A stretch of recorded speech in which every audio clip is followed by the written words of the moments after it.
রাজশাহী সোহাগের নির্মম হত্যাকাণ্ডের প্রতিবাদে বুয়েটের সাধারণ শিক্ষার্থীদের নিন্দা ও উদ্বেগ।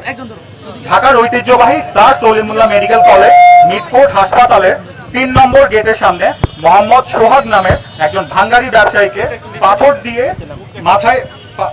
দিয়ে মাথায় আঘাত করে উলঙ্গ করে নির্মমভাবে পিটিয়ে হত্যা করার ঘটনায় আমরা গভীরভাবে শোকাহত, ক্ষুব্ধ এবং উদ্বিগ্ন।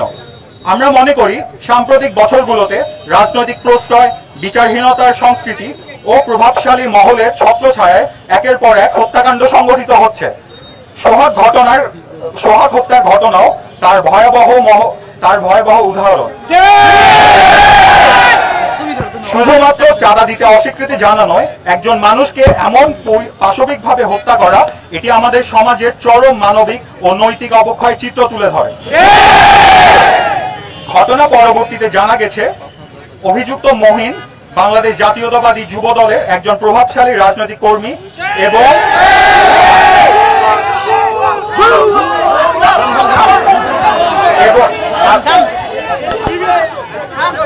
এবং থানা যুব দলের সাধারণ সম্পাদক পদপ্রার্থী।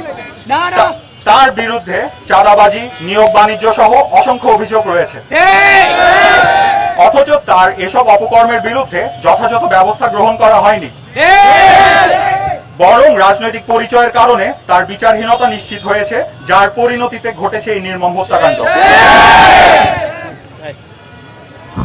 আমাদের দাবি এবং আহ্বান সমূহ: প্রথমে সোহাগ হত্যার ঘটনার দ্রুত ও নিরপেক্ষ বিচার নিশ্চিত করতে হবে। অভিযুক্ত মাহিন, রবিন সহ সকল খুনিকে গ্রেপ্তার করে সর্বোচ্চ শাস্তি নিশ্চিত করতে হবে। সমগ্র বাংলাদেশে চাঁদাবাজি ও নিয়োগ বাণিজ্যের বিরুদ্ধে কঠোর ব্যবস্থা গ্রহণ করতে হবে।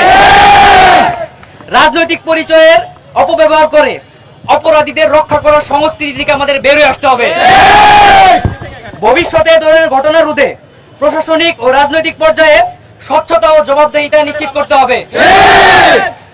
অধিকন্তু এই ঘটনার মাধ্যমে দেশের সাধারণ মানুষ ও শ্রমজীবী জনগোষ্ঠীর নিরাপত্তাহীনতা চোখে আঙ্গুল দিয়ে দেখিয়ে দেওয়া হয়েছে। আমরা আশা করি সরকার ও প্রশাসন কঠোর পদক্ষেপ গ্রহণ করবে, না হলে সাধারণ মানুষ রাষ্ট্রের প্রতি তার আস্থা হারিয়ে ফেলবে। আমরা অপরাধীদের দৃষ্টান্তমূলক শাস্তি ও সমাজের শান্তি প্রতিষ্ঠার দাবি জানাই। ধন্যবাদ। আমাদের বিবৃতি শেষ হলো।